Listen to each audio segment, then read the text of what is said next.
Welcome to Reva tasty kitchen. இன்றைக்கி நம்ம பார்க்க போகிற ரெசிபி என்னன்னு பார்த்தீங்கன்னா, தீபாவளி ஸ்வீட்ஸ் லட்டு ரெசிபி தான் பண்ண போகிறோம். இப்போ இதுக்கு தேவையான பொருளாக என்னென்னன்றதை பார்த்துருவோம் வாங்க. நான் 2 கப் அளவுக்கு பொட்டுக்கடலை எடுத்து வச்சுருக்கேன். அதே கப் அளவுக்கு 1 கப் வெல்லம் எடுத்து வச்சுருக்கேன். 2:1 ரேஷியோ இது. நெக்ஸ்ட்டு பார்த்தீங்கன்னா, பொடியாக கட் பண்ண முந்திரி, பொடியாக கட் பண்ண பாதாம். உங்களுக்கு வேறு ஏதாவது நட்ஸ் வேணுங்கன்னா கூட நீங்கள் ஆட் பண்ணிக்கலாம். இது கூட 2 டேபிள் ஸ்பூன் அளவுக்கு நெய், 2 டேபிள் ஸ்பூன் அளவுக்கு காய்ச்சின ஆறின பால் எடுத்து வச்சுருக்கேன். இப்போ நான் ஒரு பவுல் எடுத்திருக்கேன். இதில் இந்த வெல்லத்தை நம்ம ஆட் பண்ணிவிடுவோம். இதை நல்லா மசிச்சு விட்டுடலாம். ஏன்னா வெல்லம் வந்து திட்டு திட்டாக நிற்கக்கூடாது. நல்லா ஈவனாக மசிச்சு விட்டுருவோம் கையில். என்னோடய சேனலை யாராவது சப்ஸ்கிரைப் பண்ணாமல் இருந்தீங்கன்னா சப்ஸ்கிரைப் பண்ணிக்கோங்க. அது பக்கத்தில் இருக்க பெல் ஐக்கானை ப்ரெஸ் பண்ணிங்கன்னா நான் தினம் போடுற வீடியோஸ்லாம் உங்களுக்கு நோட்டிஃபிகேஷனோடு வரும். இது நல்லா அழுத்தம் கொடுத்து பிசைஞ்சு விட்டுருவோம். நல்லா பார்த்தீங்கன்னா நல்லா பிசைஞ்சு எடுத்துட்டேன். இப்போ இதில் 2 டேபிள் ஸ்பூன் அளவுக்கு நான் அந்த பாலை ஆட் பண்ணிடுறேன்.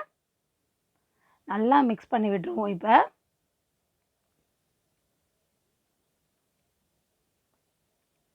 இது ஒரு 2 நிமிஷம் இருக்கட்டும். அதுக்குள்ளே நம்ம அதை ரெடி பண்ணிடலாம். நான் இப்போ ஒரு மிக்சர் ஜார் எடுத்துருக்கேன்.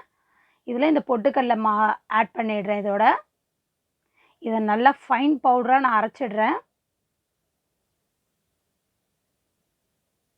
பார்த்தீங்கன்னா நல்லா நைஸாக இருக்கணும்.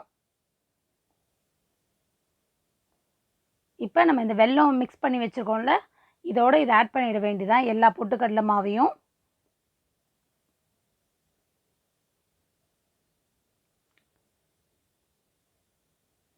இது நெக்ஸ்ட்டு இது கூட முந்திரி, நெக்ஸ்ட்டு பாதாம்.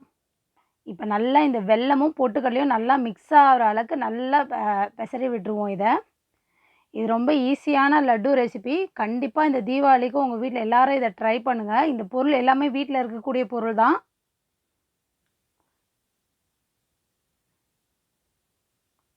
நான் இப்போ கையில் நல்லா பிசைஞ்சு விட்டுறேன் ஈவனாக.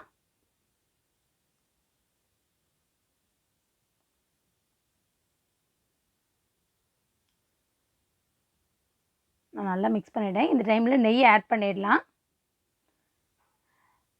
நெய் ஆட் பண்ணிட்டு நல்லா மிக்ஸ் பண்ணி விடலாம். அப்போ தான் நமக்கு நல்லா உருண்டை பிடிக்க வரும்.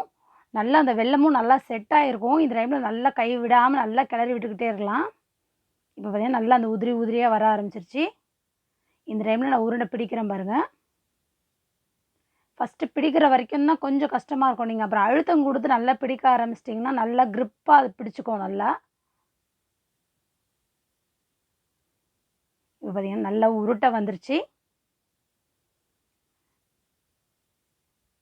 அவ்வளோதான், லட்டு ரெடி ஆகிடுச்சு. இன்னொன்று உருட்டி காமிக்கிறேன் பாருங்கள். உங்களுக்கு சப்போஸ் உருட்டை வரலைன்னா கூட நீங்கள் மாவை நல்லா கையில் கிளறி விட்டுக்கிட்டே இருந்துட்டு ஒரு 10 நிமிஷம் கழித்து நீங்கள் உருண்டை பிடிக்க வந்தீங்கன்னா அது நல்லா செட் ஆகிட்டு நல்லா உருண்டை பிடிக்க வர ஆரம்பிச்சிடும். இந்த பாருங்கள், அடுத்த உருண்டையும் ரெடி ஆகிடுச்சு. இது மாதிரி நான் எல்லா உருண்டையும் உருட்டி எடுத்துடுறேன். இப்போ பார்த்தீங்கன்னா ரெடி பண்ணிட்டேன். ட்ரை பண்ணி பாருங்கள். ட்ரை பண்ணி பார்த்துட்டு எப்படி இருக்குன்னு கமெண்ட் பண்ணுங்கள். இந்த வீடியோஸை உங்கள் ஃப்ரெண்ட்ஸ்க்கும் ரிலேட்டிவ்ஸ்க்கும் மறக்காமல் ஷேர் பண்ணுங்கள். அவங்களுக்கும் ரொம்ப யூஸ்ஃபுல்லாக இருக்கும். தேங்க்ஸ் ஃபார் வாட்சிங்.